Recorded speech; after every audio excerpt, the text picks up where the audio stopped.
Thanks for listening to Better Business, Better Life. I'm your host, Deborah Chantry-Taylor. We're going to do something a little bit fun now. This podcast, would you believe, has been going since 2020. It started off as a bit of a fun hobby, and now some 5 or 6 years later, we're 260 episodes in and still going strong. Each week I produce a new episode, but I thought it might be fun to bring back some of the old episodes and leave them just exactly as they were. So no tweaks, no edits. So there might be a little bit of poor quality in there, but at least you'll get to see and hear from some of the most amazing business people that I've spoken to over those 5 or 6 years.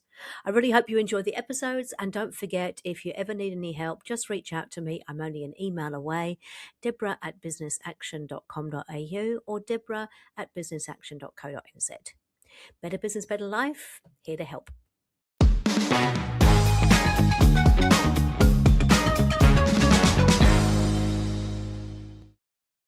So, welcome to another episode of Better Business, Better Life. Today, I'm joined by Sam Stubbs, who's one of the founders of Simplicity, which is a not-for-profit KiwiSaver and fund manager that actually gives 15% of their profits or fees to charity.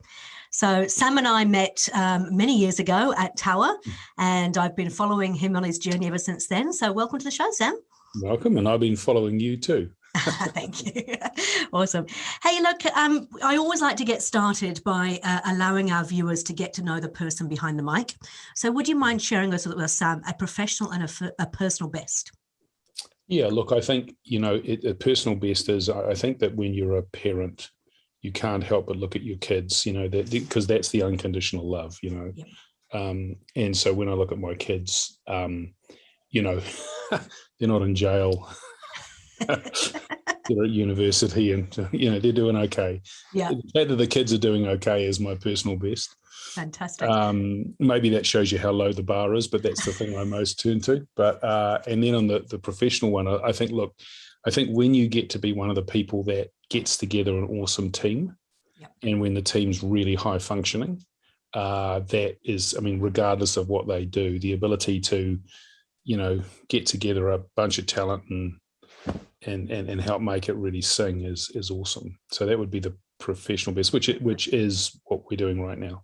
How many are there in the team now, Sam? There are 22 staff, and there are about 67 volunteers. Wow. So it's just awesome to be able to do that, and it's very rewarding. Yeah. Fantastic. So tell me a little bit about Simplicity and how you sort of came up with the idea and where did it all start from? Sure. Well, look, I just think it was a midlife crisis. So, I got to about 47, 48, and look, I'd had a very lucky career, very lucky life. And the last job I was working at, which actually is the job you and I, where we met, yep. kind of felt, I was looking in the mirror and kind of felt, look, I'm just making other people rich people richer, myself richer, but I'm a Westie. I come from Sunnyvale, and what I was doing wasn't really looking after the people where I came from. And I had 2 school teachers as parents, and they're just amazing set of values. And I was looking at what I was getting paid versus my contribution versus what they were getting paid versus their amazing contribution. And I actually envied them. I said, I'd love to have that feeling. So, and then I sort of looked around for things to do, went and planted, when the business I was running at Tower got sold, yep. Went off and planted trees for a year in a native trees as a volunteer. Yep. And then and did a few other things, and then decided, look, it's time to give back and scale. So what am I good at? The answer was nothing except managing money, other people's money. So got together with a few mates around a pub, blank sheet of paper, said, look, if we could make the biggest difference in New Zealand, what would it be? And that blank sheet of paper, what we wrote down that night is exactly where Simplicity is right now. Okay. So, just good old-fashioned midlife crisis, a couple of people getting together thinking, how do we now work for purpose and love, not profit? Yeah. And that's where we are. Yeah. Wonderful. Okay. And so then tell me a little bit about the journey. So from that idea, 4 guys at a pub with a piece of paper, how did you actually launch Simplicity? What have been some of the challenges along the way? Yeah. So the journey's tough, eh? Like you've done it, right? And all these people are like, so first lesson, it ain't easy. Mm-hmm. And because if it was easy, everyone would be doing it, right? Yep. And so it's not easy, but it's incredibly rewarding. So, and like most things in life, the most rewarding things in life are the hardest things to do, right? You know, the real sense of achievement there. So, I had to have 2 years of planning and cajoling and begging, and we had to get a couple of, in fact, a key regulation change to allow our business model to work in New Zealand. Okay. So a lot of lobbying of the government there to get that changed. Basically a very simple thing that just allowed you to transfer KiwiSaver online, as opposed to having to go into a branch or, you know, a signature, which would have been very expensive to effect. So, and then, you know, I just became a professional beggar, basically, just saying, hey, listen, here's the idea. If we don't have any money, you know, I sold the batch to finance the business, and then just asking for everything for nothing, and then enrolling people, I guess, in the vision. And then the other 3 co-founders made it happen. You know, this phrase we have is, I do the talking, they do the walking, right? And so we sort of worked out what we were all good at, and then owned that bit each. And then, you know, Deborah, I don't know, it's kind of chaotic, right?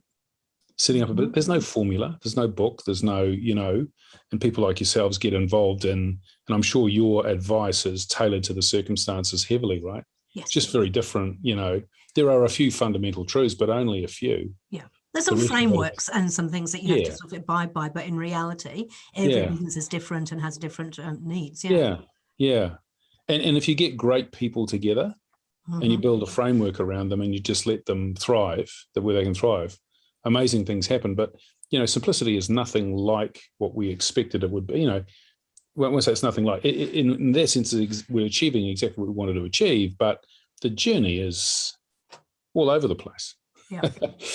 Because by definition, if you're a disruptor and you're going into a business with large established players, you've got to be very nimble, right? You've got to turn on a dime, you know, to get visibility, distribution, customers, all that sort of stuff. Absolutely. Yeah. And so how did you pick the right people? Because that's always a challenge, right? Yeah. Shit, that's such a great question. I don't know that I've got an answer, other than I looked around, I said, who do I know who's really good? And then, you know, you ask them. I mean, my partner, Amanda, who's a co-founder, she's a fantastic talent spotter as well. So she found some really key people. And then we just went to our friends and said, hey, listen, I know this sounds crazy, but this is what we want to do. Would you like to be on board? And what I've actually found was really interesting is that the pitch was, because we're a non-profit, right, owned by a charity, the pitch was not you're going to get rich. The pitch was, we will pay you fairly and as much as we can afford to pay you, which is fair, but the purpose is amazing. And here's the difference you can make, and a really quantifiable difference. This is how many millions of dollars we could put back in. This is how much we could give to charity. And what I found is that, I mean, just a massive number of people want that in their lives. They actually don't mind. It's not that they want to get paid the most. They just want to be paid fairly. But, you know, going into work has to be more than just getting money, right? Yep.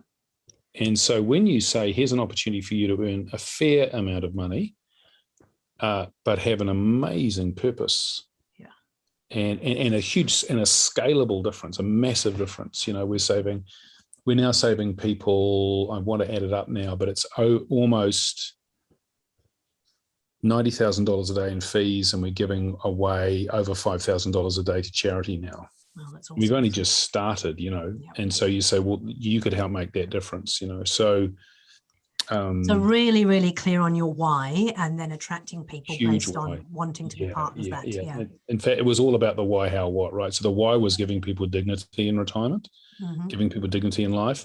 The how was giving them choices. And the what we did was make them more money. So more money gives you more choices in life, more choices in life gives you dignity. Yep. And that's how we make every decision. Fantastic. Including things that we don't get involved with, by the way. We say no a lot as well, right? Good. So you're using that why as a sort of a filter, if you like, around what you do and don't get involved in. Yeah. The absolute anchor. Keeps it very, decision-making is very simple when you know why you're in business. Yeah. Well, some decisions are very simple. Absolutely. Okay, cool. Yeah. And the whole thing about being compensated appropriately, I mean, that's absolutely spot on. I mean, it's not necessarily about making millions, but it's about being fairly rewarded, right? Doing what you love with people you love, being compensated appropriately. Well, we laugh, I had this line because how we hire people is really interesting. It's actually a lesson I learned from the strangest of businesses, Goldman Sachs. Oh, yeah. Vampire squid, right? You think it's the most aggressive investment. Actually, it's the most collegial place you could possibly work once you're in. But how you get in is you get interviewed by everybody 2 or 3 times. I had 54 interviews to get in. Wow. So how we hire in Simplicity now is everybody interviews the person ideally twice. And so, when they come in, they already know everyone they're working with, and everyone knows them. And we call ourselves a family, so they feel like part of the family. Yep. And everyone has a veto. So they know that when they come on, every single person has voted for them to work there. So they just feel incredibly welcome. Yep. And equally, everyone gets to say no, and that's okay. And then we'll go back to it. Also, by the way, it means we hire very slowly. You just hire one person at a time, right? Yep. So you don't, because, a lot of businesses think it's kind of like an ego trip to have the biggest office and the most people. That's the definition of success. Yeah. To us, that's the definition of failure, because people are cost, right? But you want to have the right people with the right attitude and give them a fantastic job to do. So you make labor really scarce, you make it hard to get in and hard to hire. And you just get the most incredible people then. I mean, they come on board and it's like their family the day they arrive, and everyone says, hi, hi, hi. They know everybody, they know their kids, it's all that sort of cool. So sorry, I forgot the question there, because you can tell I'm passionate about this. Yeah, so, no, I can see how passionate. It's wonderful. And I was just asking about sort of how do you make sure you get the right people? Because you need the right people, and you need them in the right seats as well, doing the right thing, right? Yeah, totally. So we find these people, and then we say, we'll hire your friends. Right. So we hire, it's friends of friends. We have never paid $1 to a headhunter. Right. And yet we've got filled every seat with the most wonderful people. So, and then it's just friends. And then we'll ask our members, do you want to come and work, and all that stuff. And we give, the other way to find really good people, I think, is when you give them a passion and a purpose, right? But we give ultimate job flexibility. So we have 6 weeks a year holiday, 10% KiwiSaver, don't care where you work from home, work from the office, total job flexibility.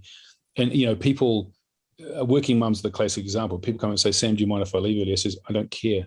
I says, watch me, I'm going to leave early. You don't have to ask me. I totally trust you. Just go, just do the job however you can. You need to do the job. Yeah, outcomes focused, right? But how you do it is entirely your decision. And when you give that, and by the way, as a manager, that's so much less grief, right? I mean, micromanaging sucks if you're micromanaged, but even doing it is hard work too. Yes. Keeping tabs on where everyone is and trying to pretend that it's good or bad, or who cares? Are they getting the job done or not? Right? So finding people is actually quite easy. Likewise with volunteers. I only ever had you've got 67 volunteers, right? Yeah, I only ever had one volunteer say no. And what we do with volunteers is they're giving us sort of 1 to 5% of their time. They're lawyers, accountants, PR people. Yep. And I don't ask lawyers to do sausage sizzles, right? You ask them in their area of expertise and say, if you could give us this, it will make this much difference, be part of the family. And people just love helping. Most people are really good. Most people are really kind and really generous. Like you're an example, Debbie. You would, if I came along and asked you, could you do this for us? It would be a little bit of your time and your area of, of course you would say yes, right? Yep. You're that sort of person. Mm-hmm. And a lot of people are like that. So a lot of people want to have purpose and meaning in their lives. Yeah. And if they have skills, and bear in mind, of course, when you ask someone to volunteer, it takes 1/10 of the time as a volunteer than it does as a paid person. Mm-hmm. So because when you're a volunteer, you're just very efficient about how you get the stuff done, right? Yeah. So if it's a legal contract, it doesn't get drafted from get-go. It's just find and replace, right? Someone else's contract. So getting those, and those volunteers are great because they get to feel part of the family, and so it's and that means that we're a very word-of-mouth organisation. We have an advertising budget. In fact, we've just done our first sort of proper ads, but we spend 1/10 of what our industry spends on marketing and sales. It's just all word of mouth. Yeah. Because we're an infinite company, right? We're owned by a charity as a non-profit. That means we will never make any money. Mm-hmm. That means we'll never be worth any money. And that means we'll never be bought or sold. We're going to be here forever. Yeah. So when you're going to be here forever, you don't have to do anything in a hurry. You just have to do it right. Right. Yeah. Yeah. Absolutely. And in line with what you stand for, which is great. Totally. So what challenges have you had then, Sam? Oh, heaps. Share some with us. Because people love to hear from other people, right? Because we get taught in uni that businesses grow in that beautiful hockey stick thing, and it doesn't often happen like that. No, not at all. I've never seen I've seen meteors, and I've never seen a proper hockey stick. Look, I think in our organisation, scarcity is necessity is a mother of invention, right? And scarcity of capital, scarcity of money means we've had to ask for a whole lot of things for free that people could reasonably otherwise get and pay for, right? So that's hard, man. I mean, so constantly, it's exhausting getting people to do these things, asking people to do things for you. Yep. As rewarding as it is. So that's been one of the challenges. Second one is that, we operate in the financial services industry. I mean, these are the biggest, richest companies in the country. Yep. So if they want to squash you, they've got a lot of money and a lot of grunt to try and squash you, right? So you've got to be very nimble, very nimble. I think that and also, there's sort of advice for anyone setting up a business. You'll be paranoid about cash flow and what you spend money on. Yeah. Utterly paranoid. Yeah. Spend every dollar like it's your last dollar. Yeah. I think it's one of the advantages I actually had at Tower when I came and worked at Tower. I'd run my own businesses before. And so when I went in there to look after the marketing team and the marketing budget, I was looking at going, well, hold on a second. Why are we spending this money? Is it bringing us a return on investment? Yeah. Because I treated it just like it was my own business. And I think that's carried on, obviously, throughout everything I do. You know what? That's interesting that you and Elon Musk share a very similar philosophy there. Like you think about, it's incredible how SpaceX is just leaping ahead of everybody. Yeah, and he said one of the keys to that is every issue is an individual's issue, not a team's issue. Because if you give it to a team, then it just gets lost. No one knows who in that team asked for that, who thought it was a requirement. Yeah. Whereas if you get to an individual, then the individual has to own it. Yep. It has to be a problem raised by an individual and a solution by an individual. Because if the individual leaves, maybe the problem goes away too. It is interesting because we talk about, issues in business, and that's part of the EOS model that I teach, is how do you actually resolve those issues once and for all? And it comes down to having accountability, knowing who's responsible for what, and people actually taking personal responsibility to get things done. Absolutely. And when you have that, it makes it easy. Yeah. And it does, eh? So that's what I do. I mean, ostensibly I'm the boss, but really all I see as mine is just a resource allocation exercise and giving it to fantastic people to own. And they want to own these things, right? The right sort of person wants it to be their thing. Yep. Wants it to be their baby, and they respond to that very well. Because it's fundamentally a relationship of trust, right? Mm-hmm. This thing about micromanagement, time watching, clock watching is where the people, that's just about, in fact, you and I, when you and I came from the insurance industry, right? Yes. An insurance contract is fundamentally a contract of no trust.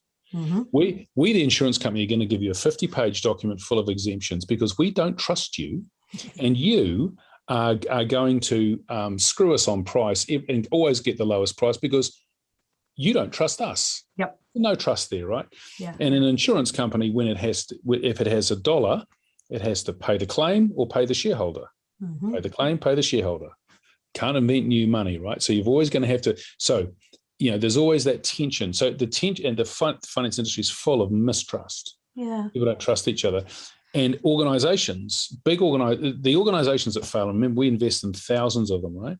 Fundamentally, the organizations that make the most money and are the most successful are the most human organizations with the most trust of individuals within the individuals. Yeah, we talk about healthy teams. It's really interesting. My husband actually works for Partners Life, which is actually quite a different insurance model from what I've seen and what he's talked about in terms of They are not as old-fashioned as the Towers of the world and those insurance companies. They're very much a human company, and they're very much about trying to make sure they can pay you rather than not, trying not to pay you. So again, I think it comes down to the leader, and it comes down to their purpose, their passion, what they're instilling in their team. Yeah. And if you charge a high fee or a high price, then you've got more wiggle room there, right, to do that. Yeah. So, and you can, that's the that's the deal, and that's the product you offer, and that's the understanding that you have. That's really good. We have a particular challenge because we charge the lowest fee by far, and yet we still try to maintain that, right? So can you provide the best service at the lowest price? And we do, actually. So tell me how that works a little bit without giving away the secret sauce. Yeah, look, I think, it's interesting, customer services. I think there are three really cool things that we do.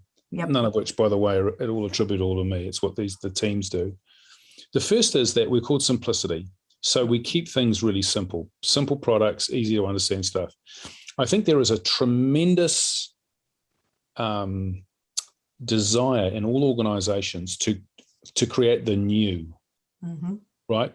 That's why and I sort of apologize, I'm going to get in trouble with you here. That's why we don't have a marketing department, because a marketing department has to create new ideas all the time. That's what they do. They're in the business of, generating work. Whereas if you have an idea that works, just run it till it stops working. Yeah. So we keep it really simple. Simple products, simple to easy understand. One fee for all products. Really simple products. 1 minute 44 seconds to sign up. Simple. Yep. Because actually people have very complex lives, and in any one decision that they are making, they have 1/100th of the bandwidth as a customer that you have as an internal person who does it for a job and a living to spend about thinking about buying this product. Yep. So I think that 99.9% of products out there are too complex, invented by people who were in job justification mode. Yep. Really cool people, really nice people, but internally you just create too much complexity. That's the first thing. Second thing is huge reliance on technology and automation. So if we can get you to do it online easily, we absolutely do that. So it's constant Kaizen. Once again, no new ideas. Yep. Why is a Toyota so bloody reliable? It's because for 50 years they've been improving their processes, right? And keeping it efficient. So we're just constant focus on that. That's the second thing.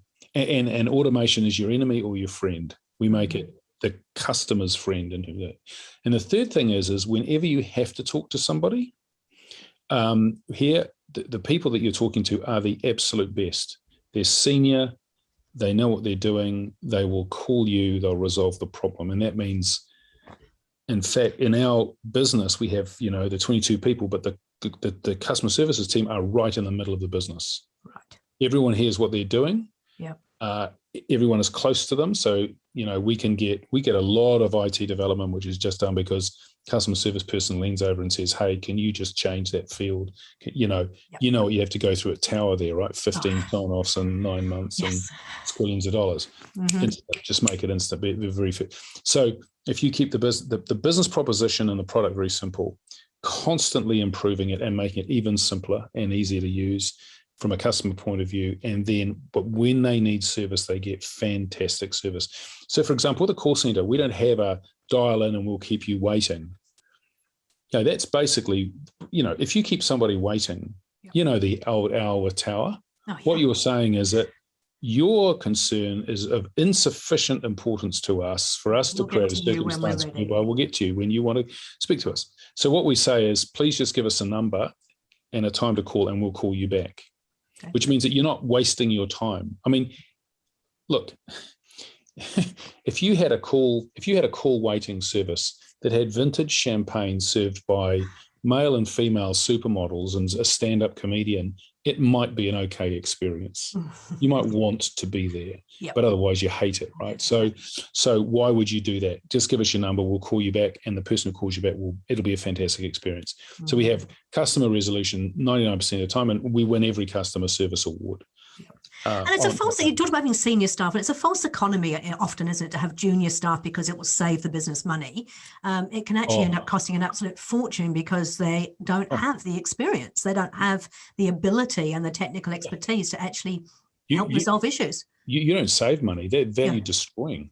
Yes. If you have a bad customer experience with a human being, remember, they represent the brand. They're the person you talk to. No matter how good your marketing story is, your advertisement is, the person you're talking to who is solving the issue that you have ain't good, well, good luck.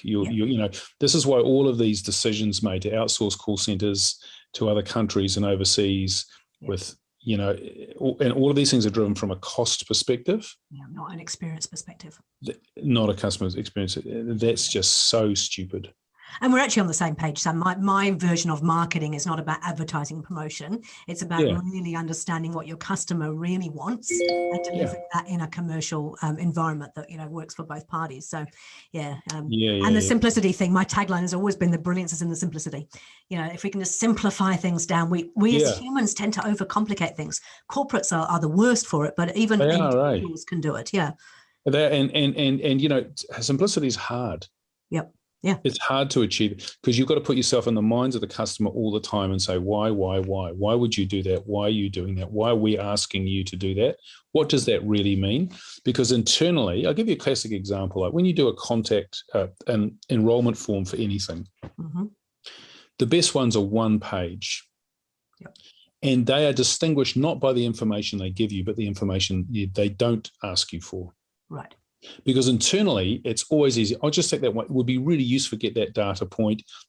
The board would like to see that on a report, all that sort of thing. I don't know if you've seen that great thing going around. It's a guy who wrote to, I think, the Australian Ministry of Foreign Affairs about the form he had to fill out. He said, why the fuck are you asking me for my birth date? I've filled this out 15 times. Yep. You know my name. You know when I was born. It's on the tax records. Why are you asking me where I was born? What does that mean? You know that already, as a government. It's been to you as a government, right? Yes. Now, you can imagine how that form was done. So simplicity is really hard because you've got to say no, savagely no. No, I realize you might like that information, but every single time we're asking someone to fill it out is, detracts from simplicity. Fair enough. So in terms of growth, it's often easier when you are a smaller organization, although you've got quite a number of people you're looking after. But in terms of growth for simplicity, how will you continue to keep it simple? A really good question, because you get pushed into complexity all the time, don't you? Yeah. Well, I think that, it's interesting. We have a fantastic business model. Being a social enterprise and a non-profit means a couple of things. When you make more money, when you grow and you get more cash flow in, most businesses are encouraged to try new things or supercharge what they are doing. But as a general rule, it funds innovation, right? That sounds lovely, doesn't it?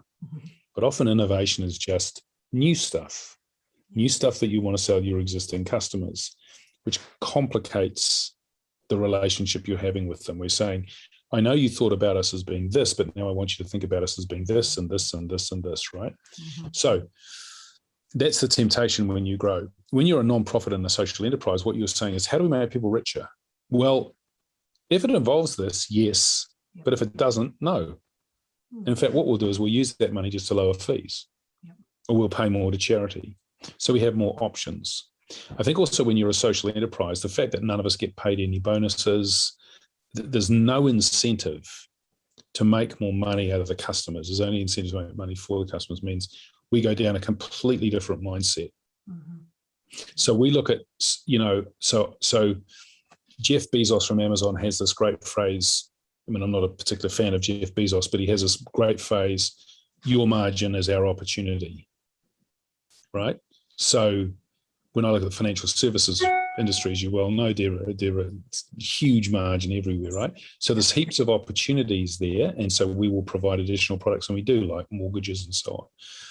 But we're not growth for a growth's sake. We're not incentivized by growing the top line at all. We're incentivized by making more money for members. Very different mindset. Much easier way to operate a business, by the way, and much more authentic. Beautiful. Hey, look, I've really enjoyed learning a lot more, but I had no idea you're a Westie for a start. So I've learned lots of fascinating things today, and hearing how simplicity works has been really good. Before we go away and shoot off, can you just give me perhaps 3 quick tips that you would give to anybody who's either starting out in a business or who's got a business kind of hit the ceiling and feels like they can't grow beyond that? What would you say would be the 3 top tips you'd give? I'd say never hire anyone that you wouldn't give your kids to look after. that you wouldn't get to look after your kids. Yeah. That means, you've got to trust and love the people you work with. Yep. So great businesses are just an idea, money, and people. The ideas are everywhere on smartphones. The money's everywhere now. There's more money. People make businesses. So that's the first thing. Be incredibly careful about how you hire. Yep. Because your biggest mistakes will be hiring the wrong people for sure. That'd be the first thing. Second one is I think we just mentioned, be paranoid about cash flow. Yeah. Treat every dollar like it's your last dollar. And the third thing I would say is don't be afraid to ask for the earth, because all people can say is no. Yeah. Don't be afraid to ask you, because and appeal to people. And New Zealanders are terrible at this, Deborah. We've inherited this from you lot, from the English. Yeah. This English middle class reticence about asking, we need a little bit more American or Australian chutzpah. Don't be afraid to ask for something. Yeah. Because you'll be surprised how many people want you to succeed. Yeah. Most people will want you to succeed. It's really interesting. My father always taught me that. He's British, but he'd say to me, you just need to ask. The worst they can do is say no. And what difference does that make? And also, I think that people forget. I always challenge people. I go, when you help somebody, how does it make you feel? And they go, I feel amazing. I feel great. It's like, so why would you deny somebody else that feeling? You could help them, or you could allow them to help you, and they'll get that feeling, which is great, right? Yeah. Yeah, it's amazing. So you're quintessentially un-British in that example. You've got a lot of chutzpah for a pom, but it's sort of it's the I'm half English too, by the way. So but you're absolutely right. You're absolutely right. People love helping. What amazes me is with all of these volunteers we have, some of them, like we have a volunteer, Chris, who runs our charity. This guy would walk over broken glass for simplicity. He probably puts in 40 hours a week. And he does it purely for the love of doing it. You would never think in a million years to ask somebody to do that, but that's what he does. And he's utterly amazing. And so it's incredible the satisfaction that people get from help. You're right, from helping and just feeling useful, feeling like they're making a contribution. Making a significant difference. That's what it's all about. Yeah, just making a difference. And so we're just appealing to people's better angels in that regard, and it seems to be working. And by the way, our members, we just have an army of people who recommend us to their friends, which is fantastic. Hey, I actually signed up a few months ago with you, and it was really easy. So just a little bit of a plug there. Cool. So if somebody wants two things, if somebody wants to sign up to Simplicity, what do they do? Sure. Just go to simplicity.kiwi. Yep. Perfect. And if they wanted to have a chat to you? 1 minute, 44 seconds. And my phone number is 021 491 547. Give me a call. Wonderful. Hey, how many seconds do you say it takes to fill out the form?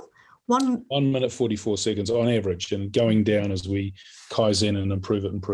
And we do non-KiwiSaver funds as well. And we now do first home mortgages. We're got the cheapest first home mortgage in the country as well. For members, we're a member-led organisation. Once you join in any form, then you get everything available to you, and everybody always pays the same. It's really simple. Oh, I love it. Really hey, look, thank you so much for your time, your generosity and sharing, and for making a difference in people's lives, helping people get wealthier. I think that's really, really important. So thank you too, because I know you're helping an awful lot of organizations get, better and bigger, right? Yeah, absolutely. Yeah. Cool. That's awesome.